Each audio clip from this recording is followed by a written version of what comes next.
I'm Marin Blake, 35, a marketing manager in Lincoln, Nebraska, living in a condo I earned with coffee breath and late-night slide decks.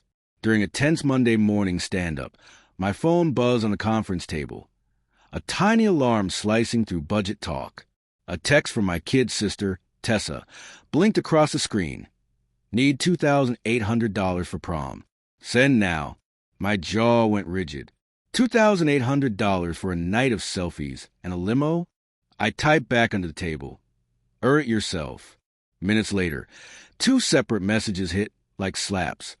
One from my mother, Diane, pay or don't call yourself family. One from my father, Carl, do the right thing. Heat raced up my neck. For years, I'd wired money to a joint family account I'd opened, bills, groceries, the basics, emergencies, I told myself. And now I was being extorted for satin and rhinestones.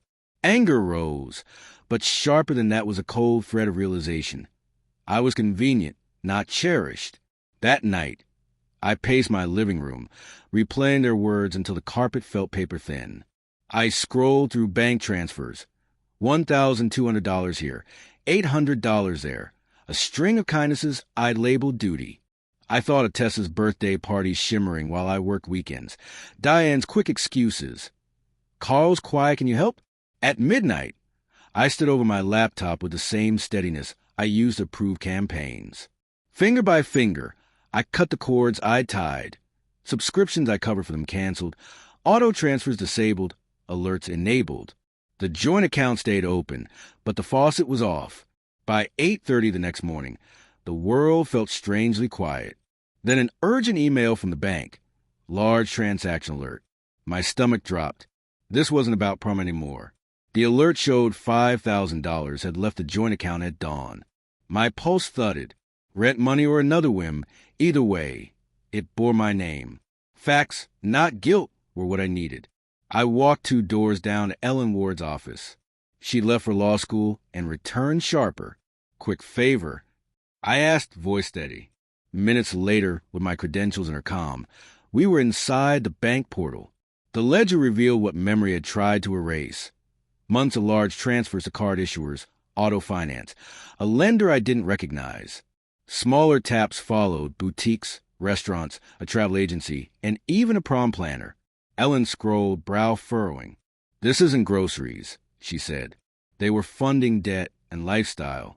We pulled statements by year.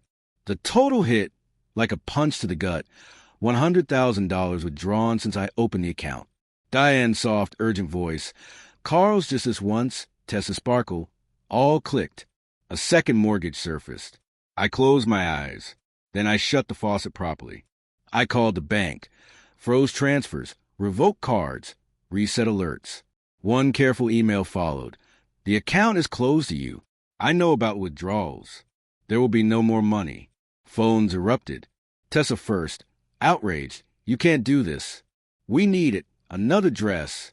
I asked, and she hung up with a strangled sound. Diane sent paragraphs about survival. Carl one line. Think about what you're doing to us. I did. Then I chose myself. I printed everything. The next day, I drove to their split-level house at noon, folder under my arm, brittle calm honed by a sleepless night. Diane sat on the couch. Carl lingered by the window. Tessa scrolled. I laid the statements on the coffee table. I know about the second mortgage. I said, about the cards, about the prom planner. Diane's mouth pinched. You don't air family business. You made my business when you spent my income. I answered. Carl bristled. We were drowning. You were supposed to help. I did help, I said, tapping the totals. $100,000. That was for necessities.